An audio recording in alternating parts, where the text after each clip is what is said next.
Hi. You and I got unfinished business to take care of.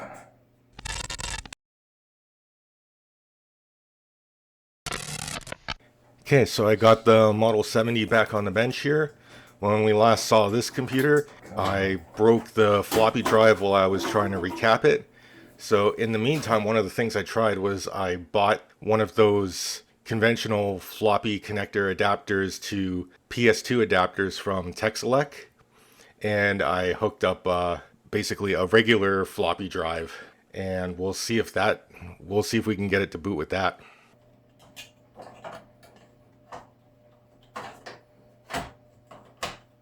Put that in there, and that's how it should go.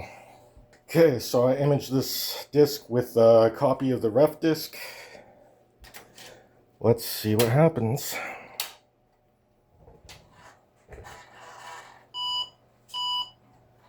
Okay. Okay, I think I just had the wrong cable plugged in. Yeah, it's still booting a basic. Okay, so before I get too far in the weeds on this, I had an experience a few months ago where I was working on a different computer, a more modern computer, of course, and it wouldn't boot at all, just stone dead. And I checked the CMOS battery and it was completely dead, just totally flat. So just on a whim, I replaced it, and it didn't totally fix it, like the system still wouldn't boot, but it did power on, so always check the simple things first. So I got one of these. This is a CRP2 camera battery. It's not exact match for this, but I've heard they should still fit. Let's open her up here.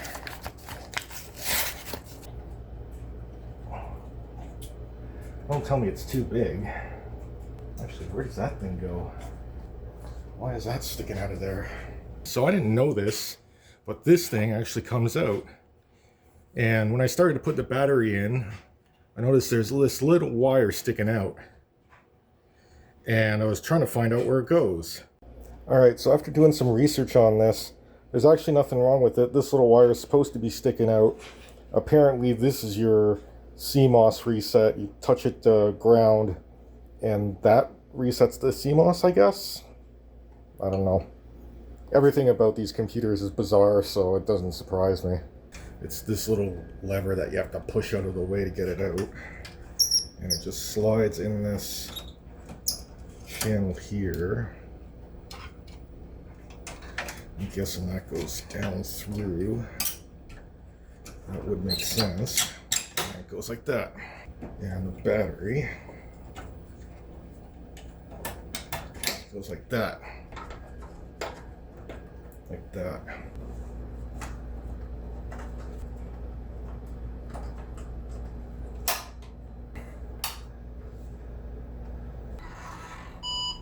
Well, the 301's gone. I press F1. Yeah, it's still going to basic. Okay, let me try something here. Let's get this out of here.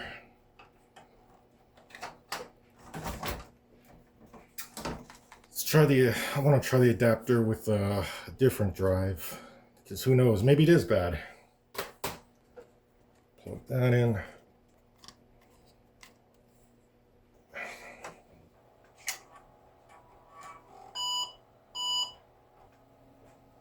It's taking a long time to read.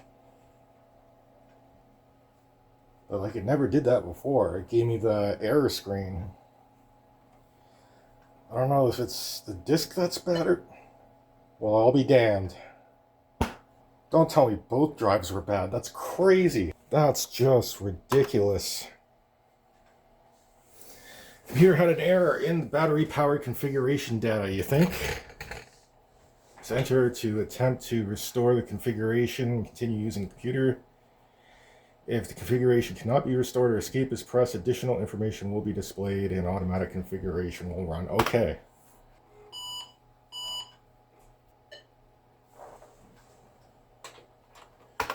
Wow, I can't believe that was it. Utterly insane.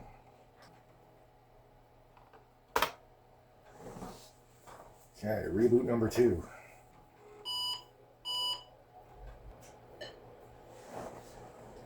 See what we got going on here. Date and time not set. Oh no. Well, might as well do that now. Date and time. January 5th, 1987. I wish.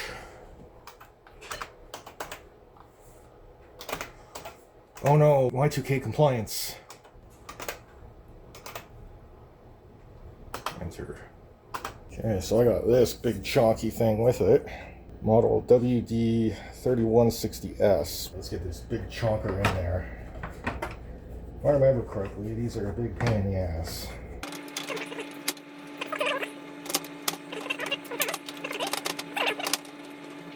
Go, go, Power Rangers!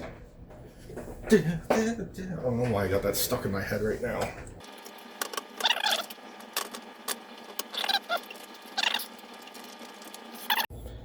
Okay, I think that's in.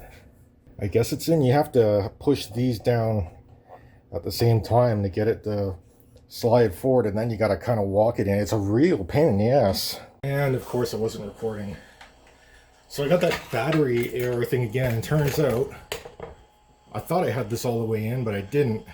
I was confused because I wasn't getting the voltage, but it turns out it just wasn't making contact. But now that I do, 6.49 volts. I got the lead switched around, that's why it was negative. So I just put the hard drive in. Let's see if we can configure it. Okay. God, you'd think it would have the ADF for the hard drive. It must be, there's 3 slots. It must consider the hard drive connector to be slot 4. Okay, I guess I've got to find the ADF. Okay, I'm actually using a different image for the reference disk. I think this one might be a bit newer. Let's see if I have any more luck with this one. Maybe it already has the ADF. Because I couldn't find it. Nope. Okay, so I'm trying to find out what the adapter ID of that hard drive is. And asked for help on Facebook, and they gave me some basic code, and it looks like it's 2121, which does not seem right. Okay, so I just took it back out, and I think it does need a recap.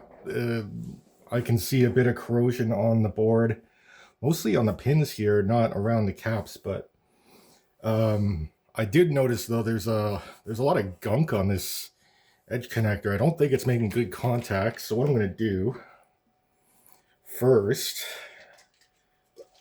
is I'm going to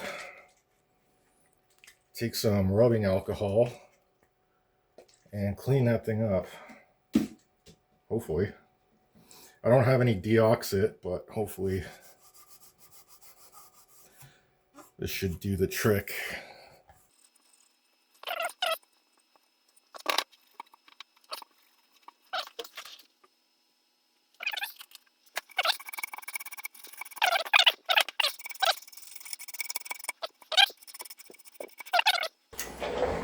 Okay, let's see if I can boot it now.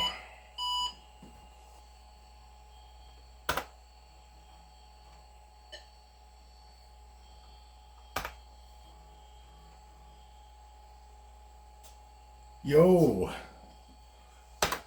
Hell yeah. Ooh.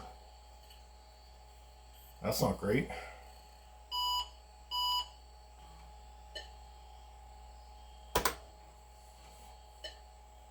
Fix disk controller error. Okay.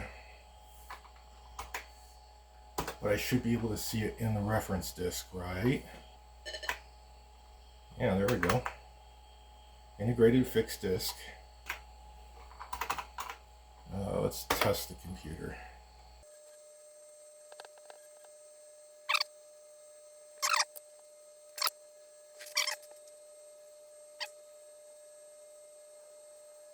Well, that still doesn't tell me much, but okay.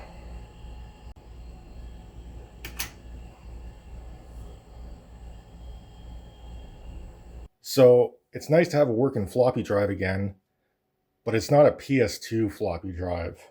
Gotta have a real one. You know I can't leave it like that. So good news. I actually found one on eBay for an actually reasonable price. So this one came to me all the way from Portugal. And I think it was either $30 or 30 euros. I can't remember. The bad news is it's kind of in rough shape, but it does spin. Let's see.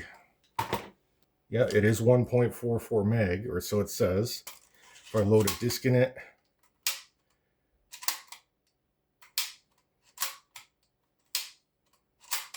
And it feels a little clunky, but it does work. The boards themselves actually look okay. You know what? I might just try this thing out just straight away.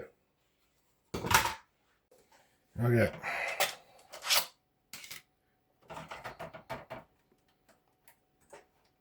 Take that out.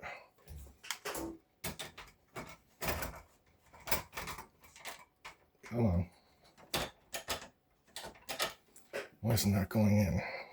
There we go. There.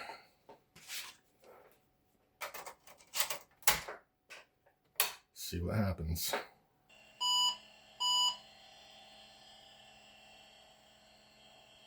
Ooh, nothing's happening. Right to basic. Doesn't even detect. Yeah. That's no good.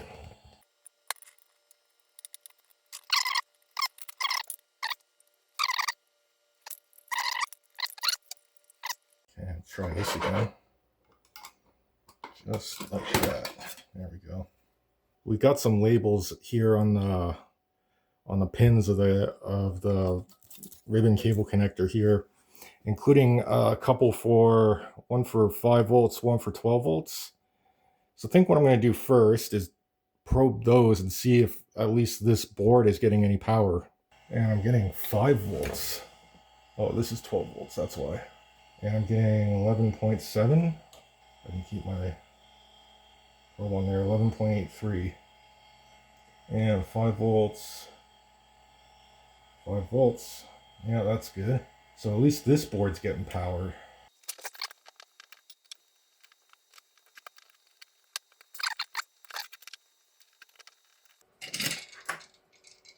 There we go.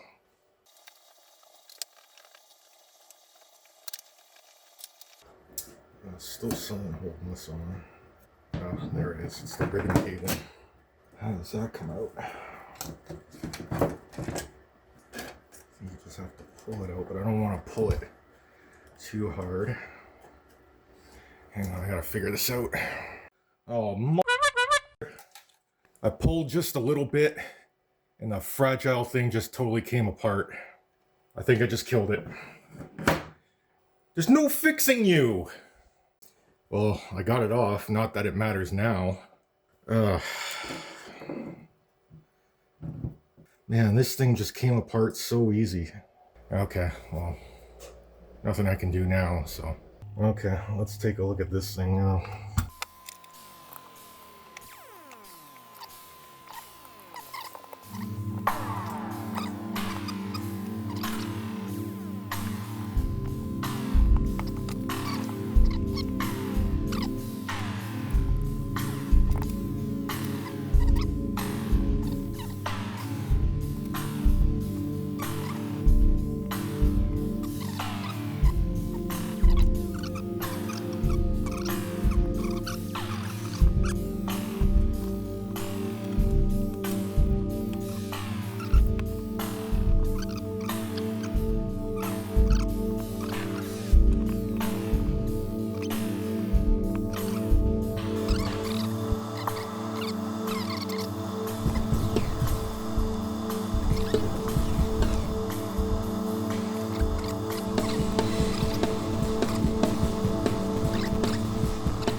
Figured it out.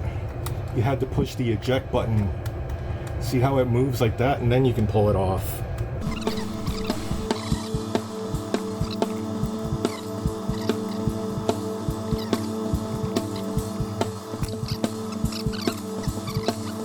So I think I might have found the issue.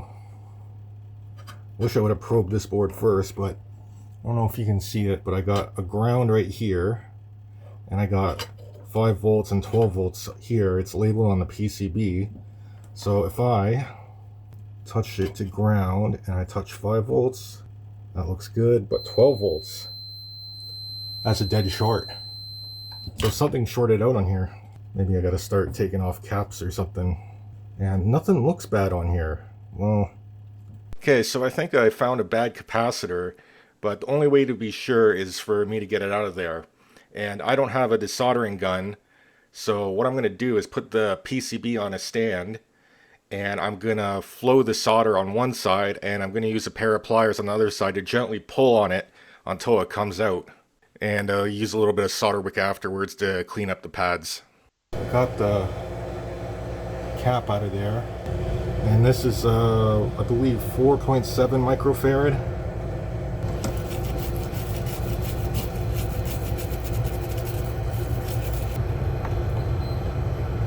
Hey,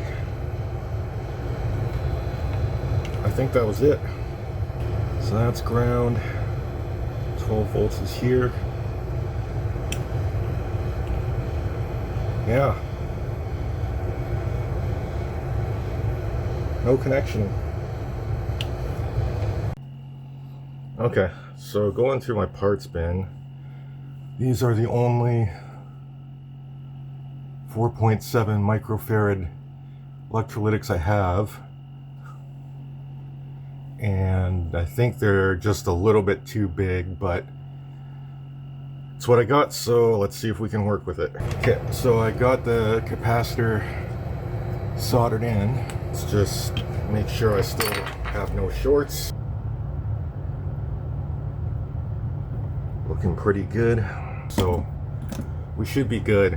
Now, I know there's going to be people arguing I should recap the whole thing, change out all of these on both boards, but considering the luck I've had with this computer, I'm going to leave well enough alone. My philosophy has always been, if it ain't broke, don't fix it, so. Okay, so I'm going to speed run the part where I put it back together, because honestly it took forever, and I don't want to bore you to death. I swear these floppy drives are like a jigsaw puzzle. It's really hard to figure out how everything went back together, and it has to go in a certain order, and it's real pain, and I had a whole bunch of issues. And I even broke a few things. There's a little plastic tab on the heads that allows it to move up and down when you insert a disc, and that snapped off, and I managed to super glue that back on, so that still works. Yeah, sadly it's getting to the point where the materials in these old computers is really starting to degrade, and everything is a lot more fragile than I'm used to working with.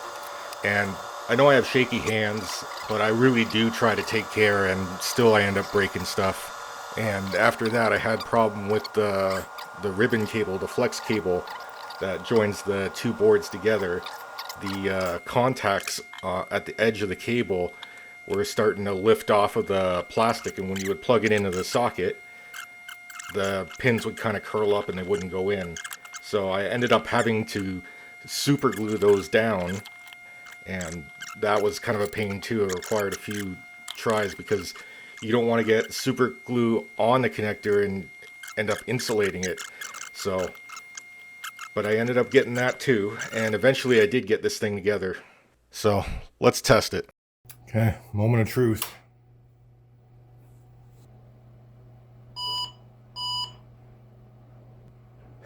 Still nothing.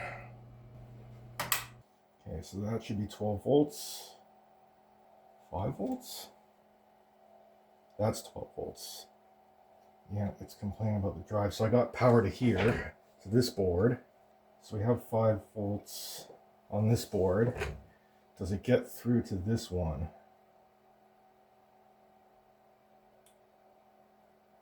I'm just testing all the pins here. See if we get anything. There's 5 volts.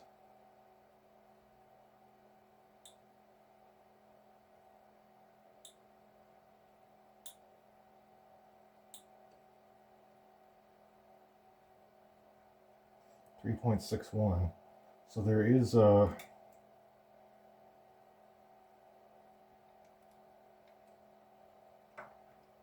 So there is a voltage across that yellow LED, but it's not doing anything?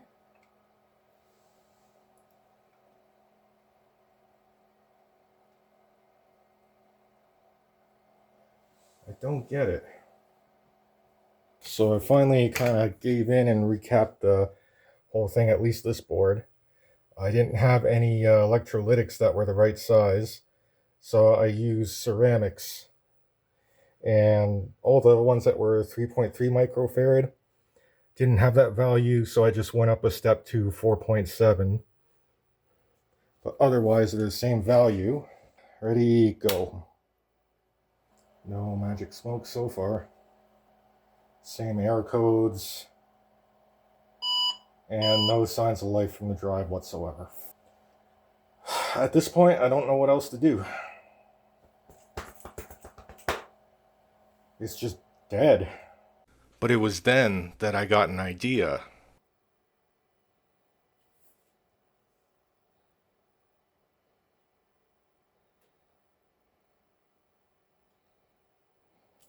But then I got rid of that idea and came up with a better one. So at this point, I think all I can do, this is the drive that worked. And I wonder if I could fake it. I have the little blue button here. Wonder if somehow I can get this to go on there so that it looks like the IBM drive without actually being the IBM drive. Know what I mean?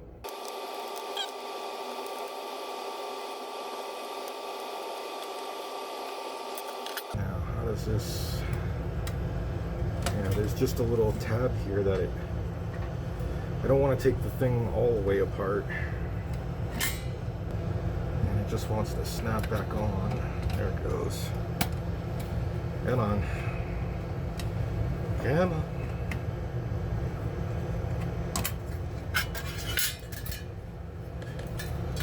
Hold down and give it a little hell is kind of what I do.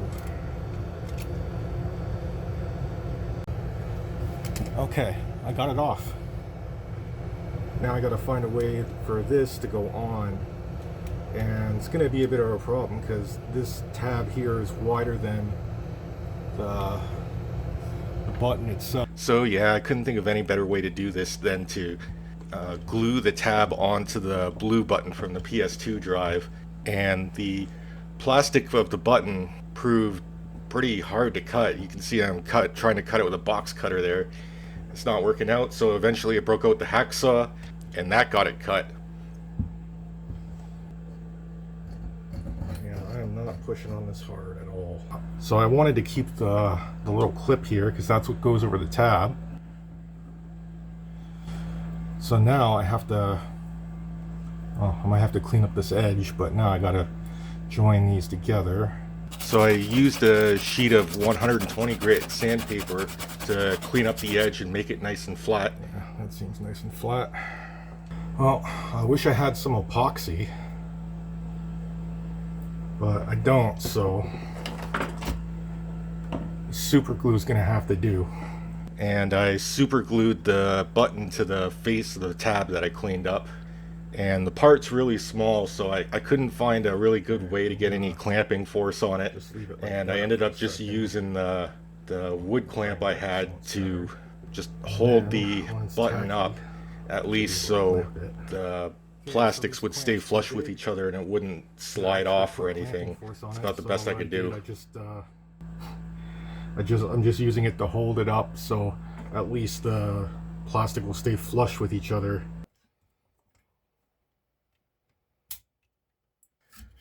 Let's see how it fits.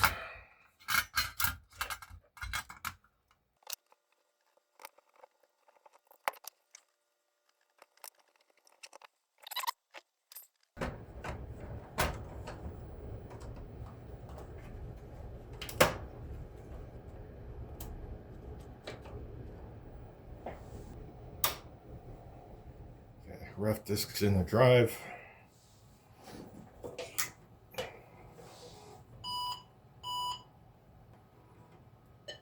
And the drive still works, which is nice. Let's at least get it back to configured state.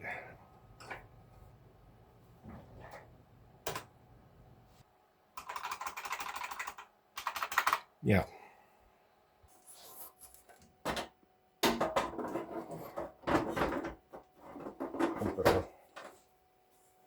Properly, you can get it through. No, something's wrong. Something's wrong here. If I put a disc in, yeah. See, the drive doesn't perfectly line up. Oh, great. Now it's stuck. Yeah, they're just not quite the same. It looks right, but it's not right. So the opening of the drive is just a little bit too high. So if it's angled like that, it needs to go down just a little bit like that to get the opening to line up with the slot and the bezel. I don't know how I'm going to do that. I do have a few ideas. If I had a 3D printer, I could 3D print a sled that angles the drive a little bit lower, but I don't. I tried a few other drives that I thought would fit a little bit better, but they didn't work, so I guess I'm going to leave it here for now. You know, at least at the end of the day, I got a floppy drive that works, and at least it looks the part. Still don't know what I'm going to do about the hard drive, unfortunately. That was a really unfortunate accident. And shame that the replacement floppy drive that I bought didn't work, but that's how it goes sometimes. It's eBay, right? So you never know. I was hoping I could get this computer fixed up and in working order, but at the end of the day, I still have unfinished business. But it is a PS2, so it's worth fixing, so look for it in a future episode. And that's all I got for now, so bye.